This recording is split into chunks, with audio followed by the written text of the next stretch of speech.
Elle est entrée de plein pied dans l'arène politique. Candidate désignée par son parti à l'élection présidentielle, elle est porte-parole de la CAP Côte d'Ivoire, la nouvelle coalition de l'opposition contre le pouvoir.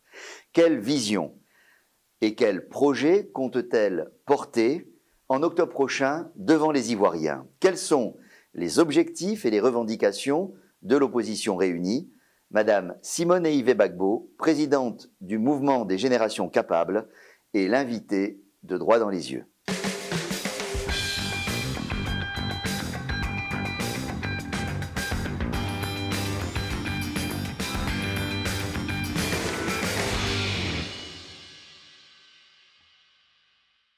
Madame Gbagbo, bonjour. Bonjour. Merci infiniment de nous recevoir à votre domicile. Alors c'est la deuxième fois que nous nous rencontrons, mais cette fois-ci, c'est une candidate à l'élection présidentielle qui m'ouvre ses portes et qui est l'invitée de Droit dans les yeux. Et vous êtes également la tête de pont, je dirais, de la nouvelle opposition organisée au sein de la coalition pour une alternance pacifique en Côte d'Ivoire. Ce lundi, en effet, la plupart des partis de l'opposition, sauf un, et non des moindres, se sont réunis au sein de la CAP Côte d'Ivoire. Madame, quel sens cela a-t-il pour vous de vous rassembler sans l'une des plus importantes formations politiques de l'opposition? Bon, premièrement, je voudrais dire qu'on n'a pas choisi de travailler sans une importante, comme vous dites, organisation de l'opposition. C'est son choix à elle, bien sûr. C'est son choix. C'est son choix.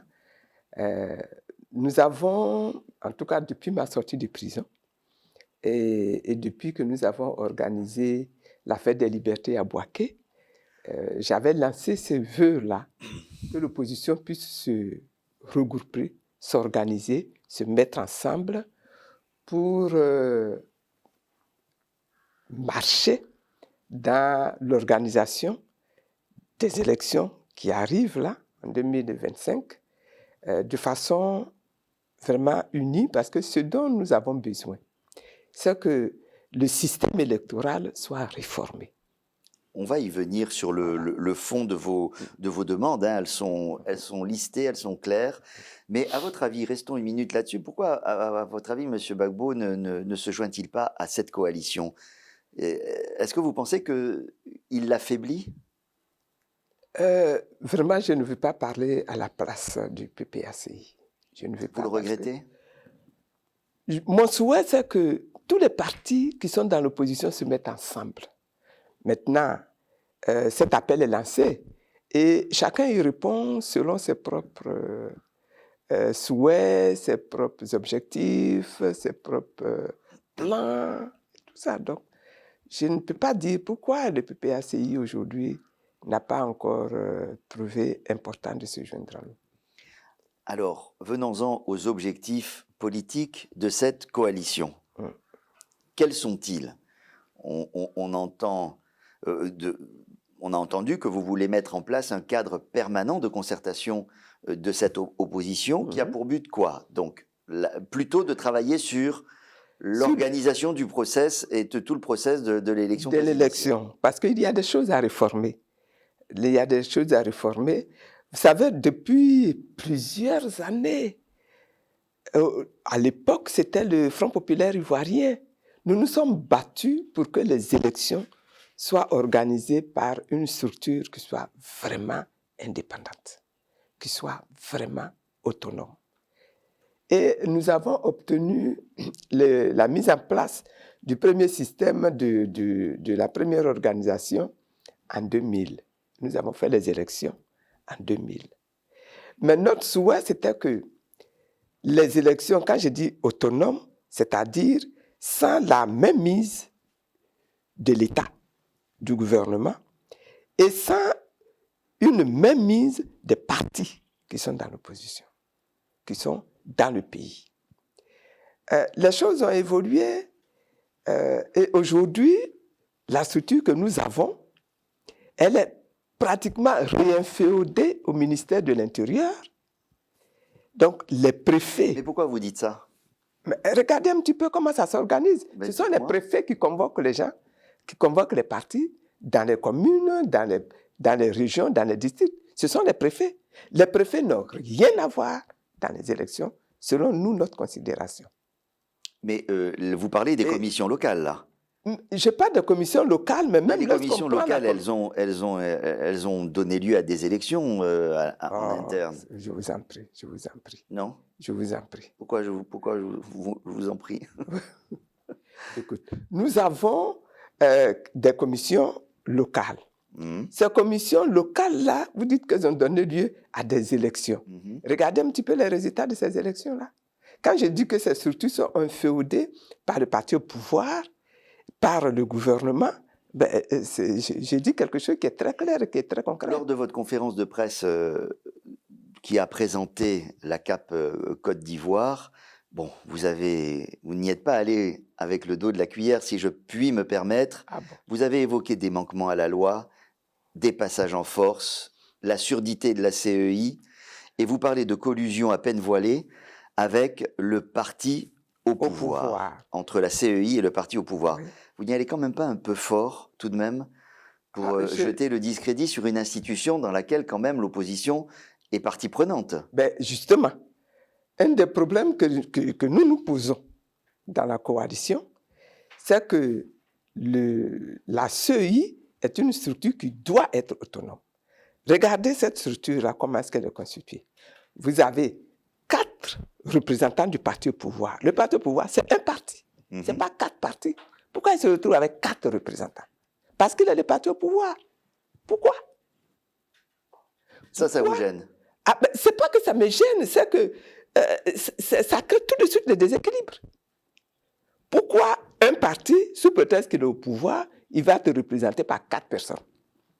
Et tous les autres partis, vous savez qu'il y a plus d'une centaine de partis dans l'opposition en Côte d'Ivoire, sont représentés par 5 personnes.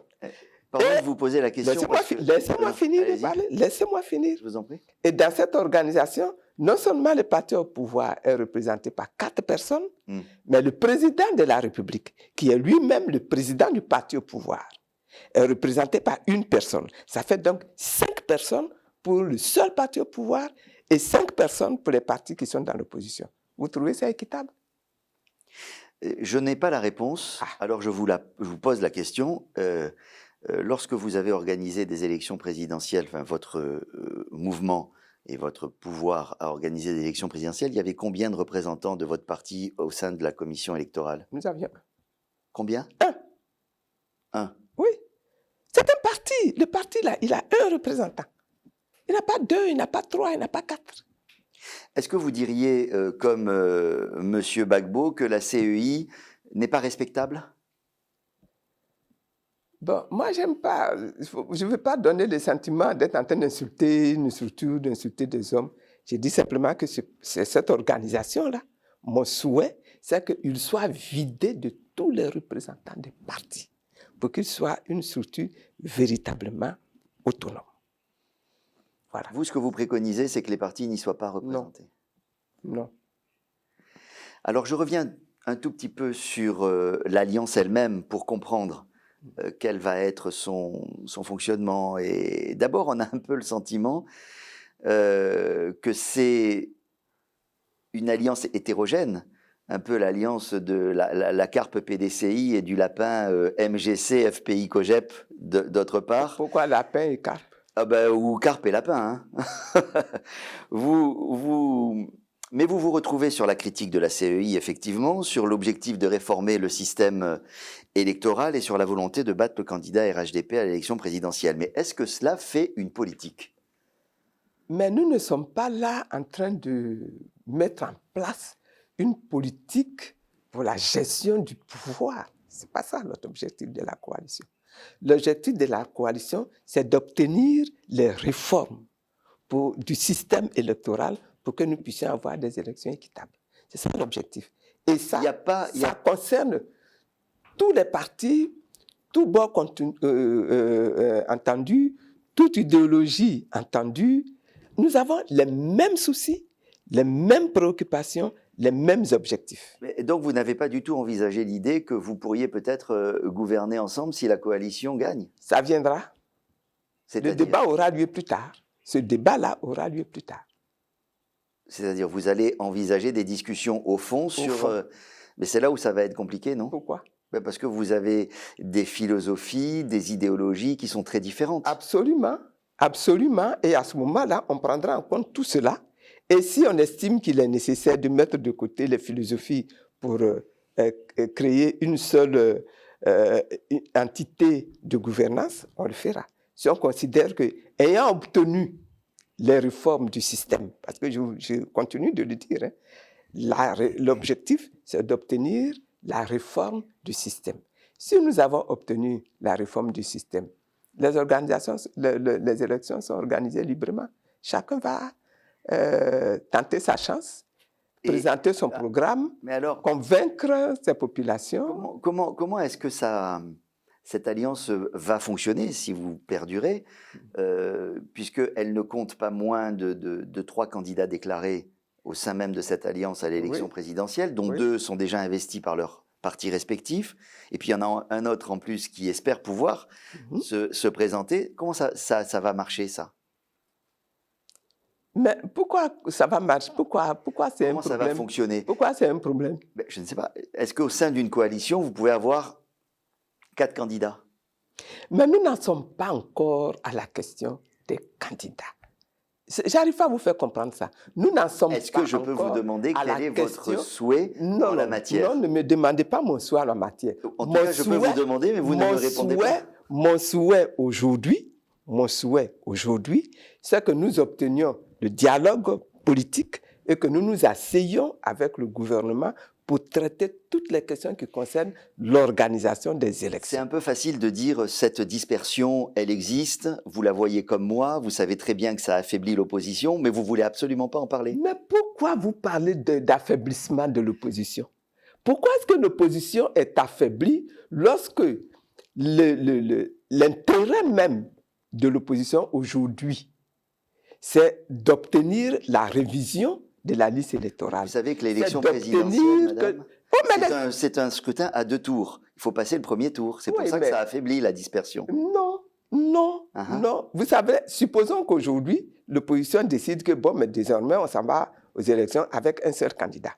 Nous allons aux élections avec un seul candidat, avec la situation du système électoral tel qu'il est. Mais nous sommes battus, même si nous n'avons qu'un candidat. Ça, c'est clair. Pourquoi vous dites ça? Mais je dis ça parce que le système actuel, tel qu'il est organisé, la liste électorale aujourd'hui, telle qu'elle est bâtie, elle ne peut pas permettre à un candidat qui n'est pas au pouvoir de gagner les élections. Donc, on a vu au municipal. Nous avons vu au municipal. Oui. Moi, au municipal, nous n'avions pas tellement de candidats, notre parti est tout neuf, etc. Mais même des partis comme le PDCI. Vous voyez un petit peu comment les partis ont été laminés au municipal? Parce que le système actuel, là, il n'est pas bon, il n'est pas équitable, et il faut qu'elle soit réformée. Donc pour l'instant, vos objectifs sont non idéologiques. C'est l'expression que vous avez employée vous-même lors de la conférence de presse. Et ça tourne autour de l'organisation du scrutin. Donc, est-ce qu'on peut rappeler ce que vous demandez? Vous voulez revoir le découpage électoral en 2 mots? Revoir le découpage. Oui, en 2 mots. Ça signifie quoi? Le découpage électoral, c'est quoi? C'est que nous avons un pays avec un peuple, avec une population dispersée sur toute l'étendue du territoire. Et nous allons élire des députés. Après le président de la République, nous allons élire des députés. Les députés, là, sont issus des circonscriptions électorales. Et lorsque nous avons des circonscriptions électorales, il faut que ce soit équitable. Il faut que le député qui arrive de, je dis n'importe quelle ville, hein, le député qui arrive de Bondoukou, n'est-ce pas, ait le même poids au niveau des voix que le député qui arrive de Korogo. Qu'il ait le même poids que le député qui arrive en termes de nombre d'électeurs. En termes de nombre d'électeurs. Que le député qui sort d'Aboisseau, etc. D'accord. Et ce n'est pas le cas aujourd'hui. Et ça Vous savez très bien que le Nord est une région qui est beaucoup moins peuplée que le Sud, mais comptez le nombre de députés qu'il y a là-bas. Du coup, l'organisation de la maîtrise de l'Assemblée nationale et du Sénat est comme on dit, est gagnée sur tapis vert par le parti qui est au pouvoir, qui fait ce découpage, qui dit que dans telle région, on va envoyer un nombre X de députés, dans telle autre région, on fait un nombre Z de députés, sans équité. Et puis, bon, ça nous permet de contrôler l'Assemblée nationale, d'organiser artificiellement, n'est-ce pas, la maîtrise de cette Assemblée nationale. Alors, l'autre point, ça concerne la révision de la liste électorale. Ça, on va en reparler. La CEI, on vient de le dire un mot. Vous voulez revoir le code électoral aussi, pourquoi? Si nous faisons les réformes, si nous obtenons les réformes à ce niveau-là, automatiquement, le code électoral va devoir être également touché. Ouais. Pour mettre en œuvre tout cela. Ensuite, vous parlez d'une révision constitutionnelle au niveau même des élections. Ouais. Au niveau des élections.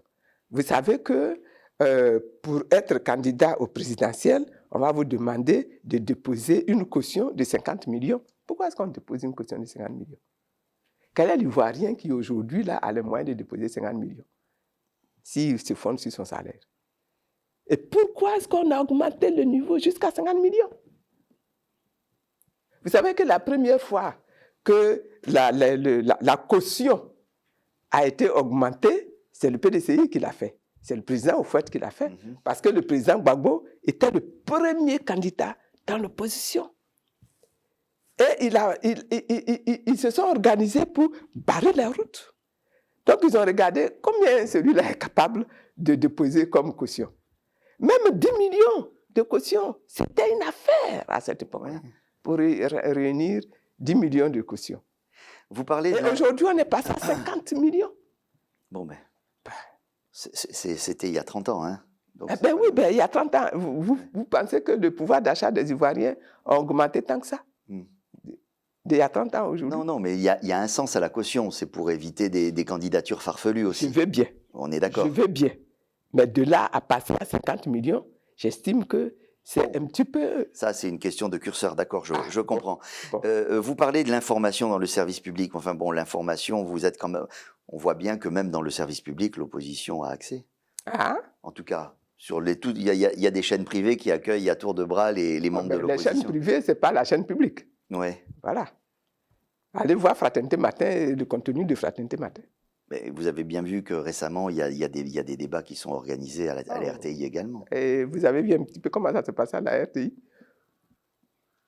Les débats sur la CEI? Ben oui. Ouais, il y avait des représentants de l'opposition. Et d'ailleurs, ils ont fait des préalables et c'est eux qui ont un peu, si je peux me permettre, planté l'émission. Non. Si. Non. Ça, c'est mon avis. Et l'émission avait redémarré. Ouais. Et puis, les autres sont rentrés en force, demander à la représentante de la CEI de sortir. On ne va pas faire un débat ici, mais commencer des émissions en faisant des préalables, ce n'est pas terrible non plus. Mais ça signifie que justement, il y a un problème. Il y a un problème qui n'est pas réglé. Qu'est-ce que vous souhaiteriez? Que nous organisions avec l'État, que nous nous asseyions avec l'État pour discuter toutes ces questions-là et trouver des solutions communes. Donc ces questions que vous égrenez, que vous pointez, la méthode, vous dites, on s'assoit, on discute. Oui, on s'assoit, on discute, on tire des leçons, on prend des conclusions et on applique les conclusions. Mais ces discussions, elles ont eu lieu. Enfin, il y a eu des discussions qui se sont produites en 2000, je crois que c'était 21, 22, non? Oui. Et vous croyez que ça a donné satisfaction? Ça n'a pas donné satisfaction. 2022. Ça n'a pas donné satisfaction. Et ce qui s'est passé, les partis de l'opposition ont protesté en disant ça, ce n'est pas un dialogue. Et nous demandons ce dialogue depuis 2023, 2024. Nous sommes aujourd'hui 2025. Bientôt, vous allez me dire, mais est-ce qu'on a encore le temps? Est-ce que ce n'est pas trop tard? Etc. Mais c'est depuis 2024 que nous avons posé. Je voudrais dire un mot, parce que le temps file de la liste électorale. Pourquoi est-ce que vous dites que la révision de la liste qui a été faite depuis octobre-novembre 2024, c'est un ratage? C'est le mot que vous avez employé. Oui, exprès, mais c'est un ratage.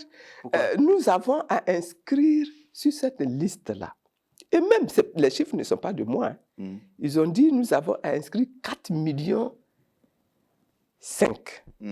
de personnes qui devraient être sur les listes et qui ne sont pas sur les listes. On a inscrit combien?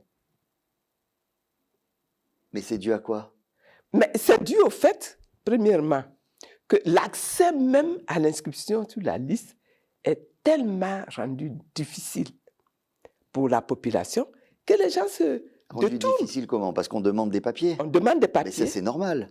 Sinon, je vais demain matin m'inscrire sur la liste électorale. Je suis d'accord. Bon, alors. D'accord. Mais les papiers, il faut les faire. Ah Il ben faut oui. les obtenir. Et c'est ça, tout le chemin de la croix. C'est un chemin de la croix que d'arriver à obtenir même sa carte nationale d'identité en Côte d'Ivoire. Quoi, vous voulez dire le quoi, c'est certificat exprès? de nationalité. Vous savez que c'était prévu au mois d'août 2024, ou au mois de juin même, juin-juillet 2024, et que c'est les partis politiques qui ont demandé à le repousser à la rentrée. Si. Moi, je sais qu'au moment où ils ont annoncé, nous leur avons annoncé que le délai qu'ils donnaient là était trop court. Les délais étaient prévus, la révision était prévue en juin-juillet 2024. Ce sont les partis politiques qui ont demandé de le repousser parce que c'était la saison des pluies, soi-disant. Ensuite, ça a été repoussé en septembre. Je n'étais pas dans ces partis. Les partis politiques ont demandé également de le repousser parce que c'était la rentrée des classes. Alors, ça compliquait la vie des gens. Donc, les dates ont été prévues en octobre, novembre. Mais ça, ces dates-là, elles ont été vues avec tous les membres de la commission. J'ai dit non. Ça n'a pas été imposé. Parce que je me souviens que nous avons fait des déclarations sur déclarations, pour dire que les dates-là, elles n'étaient pas bonnes et qu'en plus, le délai n'était pas bon. Je me souviens, nous l'avons... Il y a eu une prolongation. Une prolongation de 2 semaines ou 3 semaines. Ouais. Il faudrait combien? Mais la liste électorale, là, elle s'établit sur l'année. Pourquoi est-ce qu'ils mettent 3 semaines? Pourquoi est-ce qu'ils s'en tiennent à 3 semaines? Donc, madame, vous contestez l'idée, vous contestez ce que dit la CEI, que les partis d'opposition étaient parfaitement informés du calendrier établi? Ça, je ne peux pas le croire. Je ne peux pas le croire qu'ils n'étaient pas informés, puisque le calendrier sort de la CEI et que les partis sont dans la CEI. Il y a combien de partis qui sont dans la CEI d'abord? Il y a... C'est la première chose. D'accord, La deuxième chose, l'information des partis, même pour l'établissement de la cartographie. Allez vérifier. Même pour l'établissement de la cartographie, à l'époque, là, en 2024, est-ce que les partis ont été informés? Les partis n'ont pas été informés. C'est les préfets qui, dans les localités, ont convoqué les représentants des partis. Moi, je n'appelle pas ça informer les gens. Je vous pose la question. Oui. Tout ça a été mis dans un décret. Le délai, les étapes, tout ça. Ouais. Un décret, il faut encore que le décret du 5, soit bien... Un décret du 5 septembre 2024. Pourquoi personne n'a contesté ce décret devant le Conseil d'État si ça ne convient pas, si le fond ne convient pas, s'il est si illégal que ça? Je ne sais pas. Pourquoi est-ce que les lettres... Il y a des règles aussi, il y a des procédures. Pourquoi est-ce que les lettres que nous avons écrites au chef de l'État sont restées sans suite? Pourquoi? Ça, moi, je ne peux pas vous répondre. Bon, ben voilà. mais moi, je vous demande pourquoi vous, qui êtes un parti politique établi, vous pouvez engager des procédures judiciaires devant la juridiction administrative contre une décision qui émane de l'État. C'est très possible. Je ne l'ai pas fait. J'ai préféré travailler avec les autres partis politiques pour qu'on se mette d'accord, pour ne pas aller parler n'importe comment, n'est-ce pas, devant l'État. Parce que c'est l'État. On se met d'accord devant l'État, mais... Oui, on se met d'accord devant l'État. D'accord. Et alors, quand nous étions au FPI, là, ils ont demandé des rencontres et les rencontres, ils les ont obtenues. Pourquoi eux, ils ne peuvent pas organiser ces rencontres? Mais quand la CEI vous dit que... alors, vous demandez qu'il y ait une nouvelle révision en 2025, c'est d'ailleurs dans la loi, ça, c'est pas contestable, mais quand elle vous dit que techniquement, c'est compliqué, voire impossible, parce que la liste définitive va sortir en juin. Voilà la question, la réponse phare, la grosse réponse. Il n'y a plus le temps. Eh bien... Il n'y a plus le temps. Mais c'est vrai ou c'est pas vrai? Mais c'est pas vrai. Pourquoi? Parce que le temps, là, quand on a posé le problème, on n'était pas encore en 2025. S'ils avaient vraiment voulu faire le travail, il aurait démarré à ce moment-là. On n'était pas en 2025. Oui. Le processus, il est inscrit dans le décret de septembre 2024. Toutes les étapes sont claires. Donc on sait très bien que ça va aboutir en juin ou en juillet même, puisque le décret dit 3 mois avant l'élection présidentielle. Donc ça, c'est écrit. Vous ne pouvez pas découvrir maintenant que ce truc-là allait arriver en 2025. Non. Et justement, c'est parce que je sais que si on continue comme ça, on va arriver à cette solution, à cette situation-ci, à 2025, que dès 2024, nous avons posé le problème. Il est toujours temps de faire un recours devant le Conseil d'État. Et puis ça va peut-être qu'on le fera. Peut-être qu'on le fera. Ça donne une idée alors. Merci pour l'idée. Je vous en prie. Madame, vous alertez lors de votre conférence de presse sur les risques que les tensions actuelles autour du processus électoral font courir à la paix civile, c'est votre expression. Et je vous cite, la situation pourrait échapper à tout contrôle à tout moment. Oui. Est-ce que vous n'êtes pas un peu alarmiste ? Non, parce que vous êtes un peu inquiète que ça peut dégénérer alors ? Ce genre de situation-là, on l'a déjà vécu et donc ça peut effectivement se reproduire à n'importe quel moment. Et c'est ce que nous souhaitons éviter justement. Mais nous disons que nous voyons déjà les arrestations que nous avons eues déjà. Nous avons vu déjà des responsables du PPACI qui viennent d'être arrêtés, condamnés.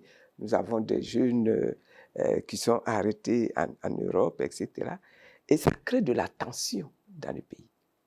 Ça crée de la tension. Mais qu'est-ce que vous voulez dire que la situation peut échapper à tout contrôle à tout moment ? Mais supposons que nous démarrions des meetings, etc., que ces meetings soient attaqués comme ça a été le cas. Ça a été le cas. Non, oui. Ça a été le cas en 2000. Aujourd'hui, l'opposition ça a été le cas. Et peut faire des meetings sans être attaqué, comme vous le dites. Aujourd'hui. Vous l'assurez ? Je ne sais pas, il y a eu des meetings quand même, il y a eu des élections depuis la crise de 2010-11. Il n'y a pas encore eu d'élection présidentielle depuis 2020. Non. En 2020, il y a eu des élections. Vous avez vu un petit peu ce qui s'est passé dans le pays. Des morts, des maisons de particuliers brûlées, des attaques même des cars, etc. Vous avez vu ça? Alors, quelle garantie vous souhaitez pour la sécurisation du scrutin et puis tout ça que nous souhaitons parler. Vous avez vu, vous étiez en train d'énumérer nos différents points. Et dans le point, il y avait la question de la sécurisation également. Oui, oui. En 2023, il y a eu les élections municipales. Mais pendant les élections municipales, là, dans le bureau du vote, il y a même des candidats ou des représentants de candidats de l'opposition qui se sont fait tabasser, même par des représentants de la CEI. Est-ce que néanmoins, vous-même, vous n'êtes pas en train de prendre un risque en exacerbant un peu les choses, par exemple, concernant l'institution, en discréditant l'arbitre de l'élection? Ça pose aussi un problème. Si vous discréditez par avance l'arbitre de l'élection, bon. Mais l'arbitre de l'élection, là, c'est pas moi qui le discrédite. Comptez, allez faire votre petite enquête et puis revenez me dire combien d'Ivoiriens font confiance à cette CEI telle qu'elle existe. Oui, peut-être qu'on a... Et c'est la raison pour laquelle nous disons, asseyons-nous et parlons. Asseyons-nous et discutons. Nous avons des propositions, asseyons-nous et traitons ces propositions. Si vous ne traitez pas les propositions, si vous ne discutez pas avec ceux qui vont être acteurs, candidats, etc., comment est-ce que vous voulez organiser, n'est-ce pas, l'atmosphère apaisée dont on a besoin? Quand nous disons que nous avons besoin d'une atmosphère apaisée, c'est parce que nous avons vécu des situations où les choses étaient très tendues et même des choses très violentes. Alors, manifestement, pour l'instant, la réponse à ces doléances-là, c'est plutôt non pour le dialogue politique ou pour tel que vous le demandez, en tout cas. Et puis, non pour la révision de la liste avant le scrutin présidentiel pour des raisons de délai. Alors, qu'allez-vous faire? Nous, pour l'instant, là, nous continuons de réclamer, de demander. Vous savez, Vous venez de vous organiser pour faire ces demandes, Voilà, mais vous connaissez voilà. aussi les réponses. Nous C'est quoi? espérons que la sagesse va finir par habiter le cœur de chacun. Parce que je suppose que chacun considère qu'il est important que ces élections-là se déroulent bien. Vous savez ce qu'on dit, ce qu'on entend de temps en temps, Qu'est-ce qu'on entend? que l'opposition, par ces exigences-là, cherche à faire en sorte que le scrutin présidentiel ne puisse pas s'organiser dans les délais prévus par la Constitution, que ça crée une crise politique et une transition. Qu'en fait, ce que vous cherchez, c'est une transition. Raison de plus pour que ce soit organisé. Si c'est organisé, n'est-ce pas, toutes ces craintes-là d'une transition seront évacuées. N'est-ce pas? Pour l'instant, là, ce que l'opposition a demandé, c'est qu'on s'asseye et qu'on discute. L'opposition n'a pas encore réclamé une transition. Ou bien, moi, je n'ai pas entendu l'opposition réclamer la mise en place d'une transition. Ce sont des intentions qu'on vous prête. Oui, mais ça, c'est facile de nous prêter des intentions. Mais ces intentions-là qu'on nous prête là, on peut même les détruire en organisant le dialogue. Comme ça, l'opposition n'aura plus d'arguments pour aller réclamer une transition. Voilà. Il faut que la sagesse nous habite tous. Très bien. Alors, on va passer à des questions plus sur le contenu de vos propositions politiques. Vous êtes entré dans l'arène, je l'ai dit tout à l'heure, et je voudrais savoir un petit peu maintenant ce que souhaite proposer Madame Gbagbo aux Ivoiriens quand elle se présentera à leur suffrage. Je ne vais pas insister sur la réconciliation, c'est un petit peu votre cheval de bataille depuis que vous êtes revenu sur la scène publique. C'est vrai. On l'a déjà beaucoup abordé, mais il y a un thème que vous mettez en avant, c'est celui de la souveraineté. Oui. Est-ce que vous pouvez expliquer pourquoi aujourd'hui, en 2025, 65 ans après l'indépendance, c'est un sujet qui est pour vous important? Vous savez, la Côte d'Ivoire est devenue indépendante avec le président Houphouët-Boigny. À cette époque-là, la question qui était à l'ordre du jour et qui était la question importante, c'était de sortir nos États de la colonisation. N'est-ce pas? Et nous avons obtenu l'indépendance. Mais vous êtes d'accord avec moi que ce que nous avons obtenu comme indépendance, ce n'était pas vraiment l'indépendance totale. Beaucoup de décisions étaient prises par la France, par le Quai d'Orsay, beaucoup de décisions, même au niveau économique, beaucoup de décisions, et au niveau scientifique, au niveau intellectuel, beaucoup de décisions étaient prises par la France. Ça, c'est vrai, et c'est l'histoire. Et quelle est l'actualité de cette notion-là, hein, Laissez-moi finir. Je vous en prie.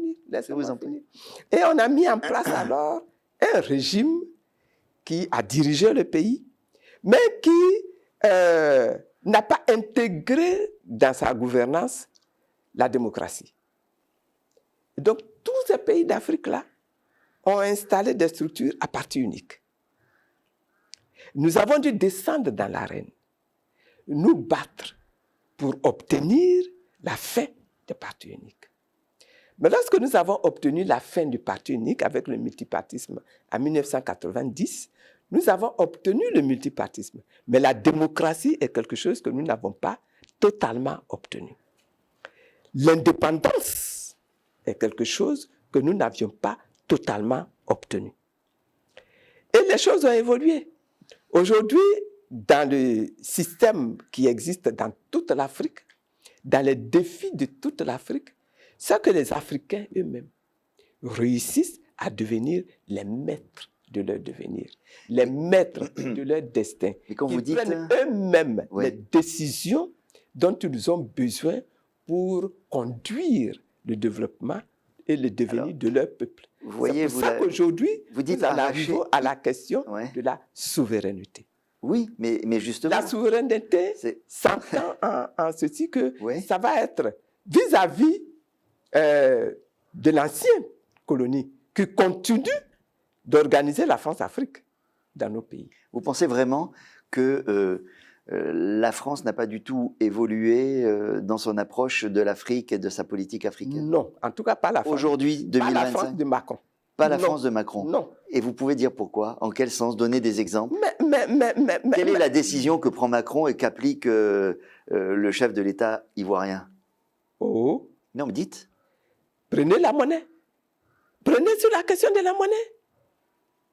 Prenez la question de la monnaie. Prenez la question même de la sécurité de l'Afrique. Macron n'a même pas été capable de sortir l'armée française de la Côte d'Ivoire. Comment ça? Vous allez me faire croire que l'armée française l'a sorti de la Côte d'Ivoire. Expliquez-moi. Vraiment, chez moi, on dit, il veut manger mon piment, là, son piment avec ma bouche. C'est mon rôle. Ah non. C'est mon rôle. Allons-y. Écoutez, J'écoute.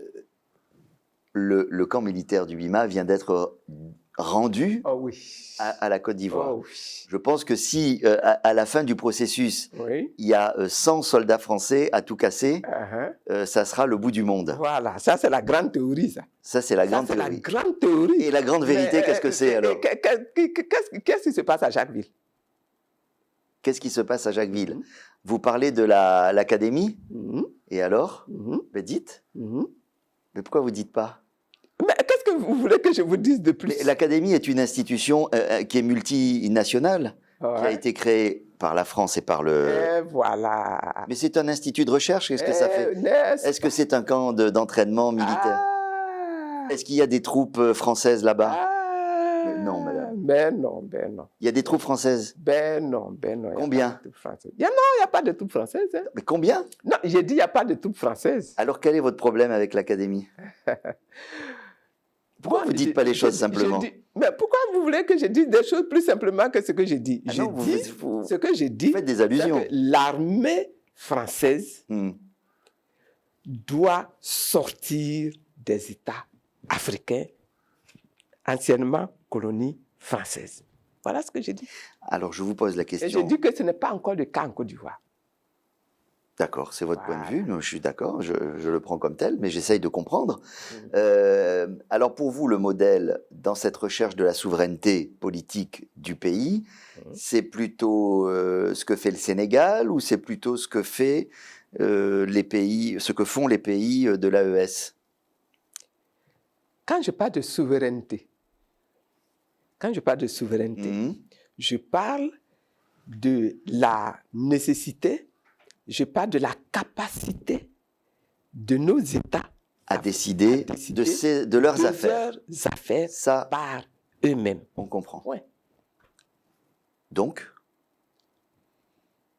quoi? Alors, quel regard portez-vous sur ce qui se passe au Sénégal en ce moment? Mais je pense que le Sénégal se bat à son niveau pour réussir à mettre en œuvre ce souhait-là. Et quel regard portez-vous sur la méthode utilisée dans les pays de l'AES? Pourquoi les méthodes? Non, je ne sais pas. Moi, je parlerai de l'objectif de l'AES. D'accord. Et l'objectif de l'AES, je pense que c'est le même. Mais pour atteindre des objectifs, il y a un chemin. Chacun fait le chemin. Chacun fait son chemin. Ben, je vous demande quel est votre regard. En fonction de la réalité historique et de la réalité sociologique je le pose différemment. et de la réalité politique qu'il vit dans son pays. Alors, quel est votre regard sur le chemin utilisé par les pays de l'AES et sur le chemin utilisé par le Sénégal? Beaucoup de chance. Je souhaite qu'ils réussissent à atteindre cet objectif de souveraineté qu'ils se sont assignés. Et quel serait le chemin de Mme Gbagbo? Moi, le chemin de Mme Gbagbo, c'est qu'en Afrique, en Côte d'Ivoire ici, nous réussissions à bâtir avec tous ceux qui se sentent intéressés par notre pays, à bâtir un système de gestion de nos hommes, de notre économie, de notre école, de notre système de santé, où tout sera décidé par les nationaux eux-mêmes. Est-ce que la Russie serait un bon partenaire pour la Côte d'Ivoire? Pourquoi pas? Est-ce que la France serait un bon partenaire pour la Côte d'Ivoire? Pourquoi pas? Si la France réforme son état d'esprit, il peut continuer d'être un bon partenaire pour la Côte d'Ivoire, pourquoi pas? Son état d'esprit, apparemment, dans le discours, il va dans le sens de ce que vous dites. Maintenant, ce que vous voulez dire, c'est que dans les actes, ça ne suit pas. Bon, c'est ça que vous dites. Mais vous n'arrivez pas à donner des exemples bien concrets de ça. Non, moi, je ne vais pas entrer dans des choses beaucoup plus concrètes. Pour l'instant, là, j'en suis aux objectifs et je veux qu'on s'entende sur les objectifs. Alors, il y a aussi un volet dans Parce que je ne veux pas que vous alliez me dire que oui, si vous dites souveraineté, c'est parce que vous voulez rejeter la France et puis faire venir la Russie. Non, moi je ne sais pas. Si c'est votre objectif, on peut le dire. Si ce n'est pas votre objectif, on peut le dire aussi. Si c'est ça que vous pensez, je dis, moi, mon point de vue, ce n'est pas cela. Mon point de vue, c'est que tous ceux qui sont à l'extérieur et qui sont intéressés par la Côte d'Ivoire, et je souhaite qu'ils soient nombreux à être intéressés par la Côte d'Ivoire, quand ils viennent travailler à la Côte d'Ivoire, ils viennent travailler en tant que partenaires de la Côte d'Ivoire. Mhm. Ils ont des choses à gagner. Et moi, je dois également gagner. Et ce qui concerne ma politique, là, je l'engage et je l'entreprends par rapport aux intérêts de mon pays, par rapport aux intérêts de ma nation. Voilà. Si on s'entend là-dessus, la France peut être là, la Russie peut être là, la Chine peut être là, les États-Unis peuvent être là. Moi, je n'ai aucun problème avec ça. Alors, merci pour la clarification. Il y a un autre volet de la souveraineté qui est plus économique.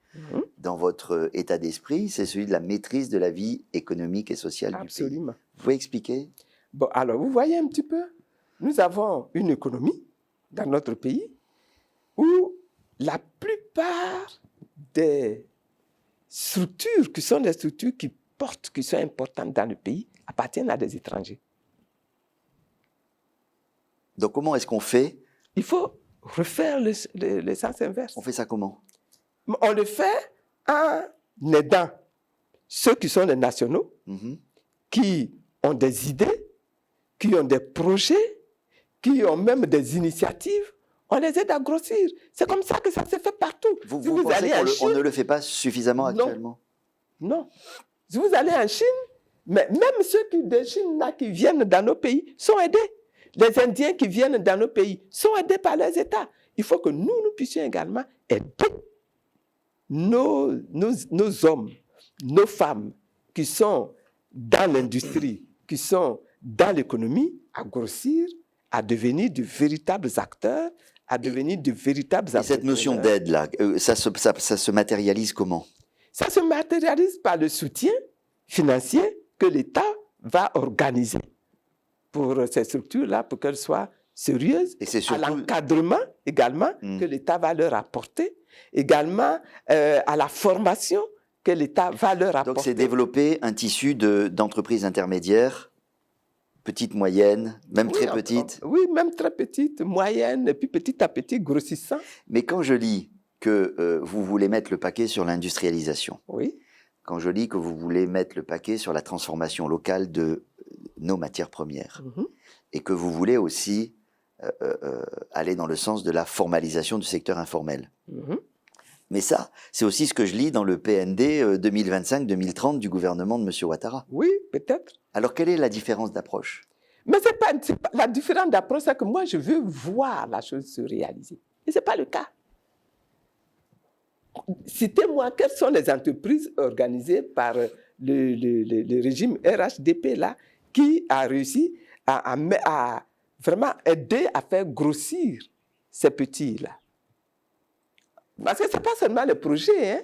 Il faut aussi voir concrètement la réalisation. Il y en a plein des entreprises ivoiriennes qui se sont développées quand même. PFO. Ah. C'est pas bon. Bravo. C'est pas un bon exemple. Bravo. Bon, je sais pas. Je sais Bravo. Pas. Il y a pas d'exemple. Moi, j'aurais aimé avoir, je sais pas moi, il n'y a pas des cabinets d'architectes, il n'y a pas des... Un Quadio, un Kona, qui a aujourd'hui la dimension de PFO. Moi, je n'ai rien contre PFO. Hein. Vous êtes en train de dire qu'ils ne sont pas ivoiriens, quoi. J'ai dit... Non, mais c'est ce que j'entends. Quand je parle de souveraineté au niveau économique, j'ai dit je veux que les nationaux, les Ivoiriens, aient la maîtrise de leur économie. C'est ça que j'ai dit. Et je le dis, je veux que les nationaux, je veux que les Ivoiriens aient comment je dirais ça, que ce soit eux-mêmes qui soient les détenteurs, n'est-ce pas, de tout le système économique. Ouais. On peut organiser des partenariats, mais si l'industrie ivoirienne est contrôlée part des étrangers. Prenez n'importe quoi, prenez n'importe quelle structure. Je comprends, prenez la démarche. La NACAD, aujourd'hui. Mais de là à dire qu'il n'y a pas Aussi d'entreprise bien ivoirienne, pas de petites et moyennes entreprises, même pas d'entreprises importantes purement ivoiriennes, c'est un peu aller loin. Non, je n'ai pas dit ça. Bah, si, un peu. Non, je n'ai pas dit ça. Mais j'ai dit que dans le sens, n'est-ce pas, de l'action, mon souhait, c'est que les choses se renversent. Je comprends. Et que ce qui était contrôlé par l'Occident, par les étrangers, n'est-ce pas, que ça devienne, ça passe sous le contrôle des Ivoiriens, des nationaux. Voilà ce que je demande. Vous voulez aussi travailler sur les hommes, sur les mentalités, sur les valeurs. Oui. Vous pouvez en dire un mot? Vous savez, nous sommes... c'est pas seulement pour la Côte d'Ivoire, hein, c'est pas seulement les Ivoiriens. Mais les mentalités des Ivoiriens, les mentalités des Africains doivent également évoluer. Parce que nous avons vécu sous un système colonial pendant des années et aujourd'hui, beaucoup d'Africains et donc également beaucoup d'Ivoiriens sont encore sous la prise du complexe du colonisé. Ce qui vient de chez les Blancs, là, c'est ça qui est bon. Ce qui vient de chez les Blancs, c'est ce qui est bon. Regardez un petit peu aujourd'hui, un exemple banal. On va demander à une dame qui est votre assistante, etc., de produire un panier pour faire un cadeau. Qu'est-ce qu'il va aller chercher? Il va prendre des bouteilles de Coca-Cola.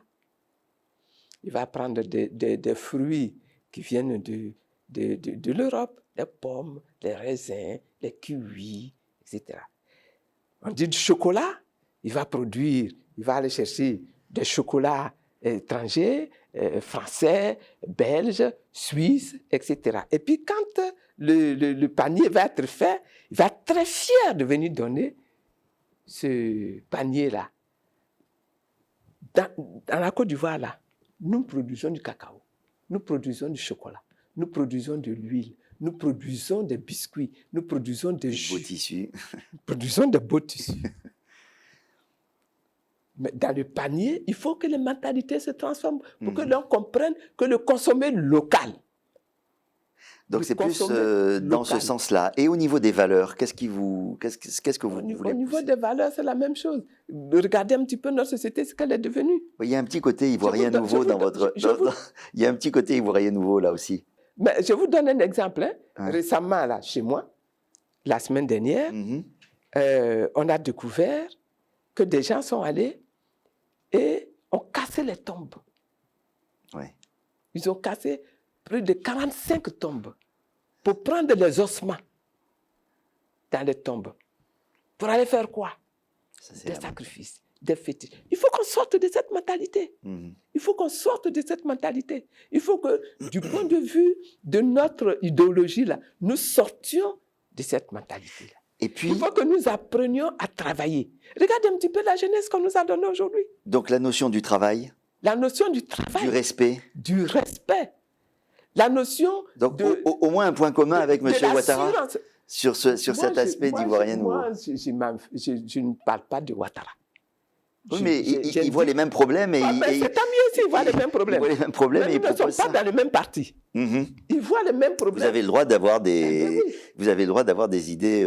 On est dans le même pays. Donc, s'il a les mêmes idées que moi, tant mieux pour lui.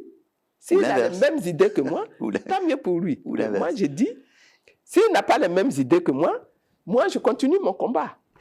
Il y a une question qui c'est vrai pour un occidental et interpelle souvent, c'est une constante chez vous que nous devons vivre, même dans la sphère publique, avec la crainte de Dieu. La croyance, la spiritualité, la religion ont une place prépondérante pour vous dans votre vision de l'action publique. Quelle est votre définition de la laïcité en Côte d'Ivoire, pour vous? Pour moi, l'être humain est constitué d'un élément qui est matériel, physique, et puis d'un élément qui est immatériel, n'est-ce pas, spirituel. C'est ça, c'est les deux choses ensemble qui font l'être humain. Si vous négligez une partie, n'est-ce pas, vous déséquilibrez.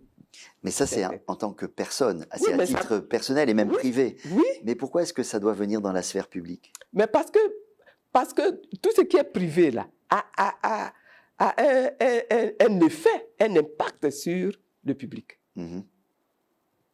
Si vous décidez que dans votre système, les gens ne doivent pas aller à l'école, vous allez avoir un impact sur le public, sur la vie publique de toute la société. Si vous décidez qu'au contraire, les gens doivent avoir la crainte de Dieu, avoir la crainte de la vie, avoir la crainte de l'homme, ça va avoir un impact sur la vie publique. Oui. Dans le type de décisions qui seront prises. Dans le type de décisions, oui, qui seront prises. Les deux choses sont ensemble. Si les gens que vous formez, que vous éduquez, vous ne leur donnez pas le sens de la droiture, le sens de la justice, mais vous allez avoir une société où les gens ne sont pas justes, où les gens ne sont pas droits, où les gens sont voleurs facilement, où les gens sont menteurs facilement, et ce n'est pas un problème pour eux. Si dans la société que vous constituez, vous ne donnez pas aux jeunes que vous formez l'idée, l'esprit du respect, n'est-ce pas, de l'autre qui est en face, mais vous allez avoir demain un musulman qui va vouloir s'imposer aux autres, vous allez avoir un chrétien qui va vouloir s'imposer aux autres, alors que chacun doit avoir le droit de vivre sa spiritualité. Et c'est la spiritualité qui enrichit l'être physique, l'être matériel. Vous avez dans nos pays des hommes et des femmes qui n'ont aucune spiritualité, aucun développement interne, mais vous allez créer des monstres. Merci madame. Merci infiniment d'avoir accordé cet entretien à cette info. La campagne, au sens large, ne vient que de commencer, donc nous aurons forcément l'occasion de reparler des programmes, des objectifs, des visions pour le pays, et en espérant que les choses se passent le mieux possible. Merci madame. Merci. Merci de votre attention. À la prochaine fois.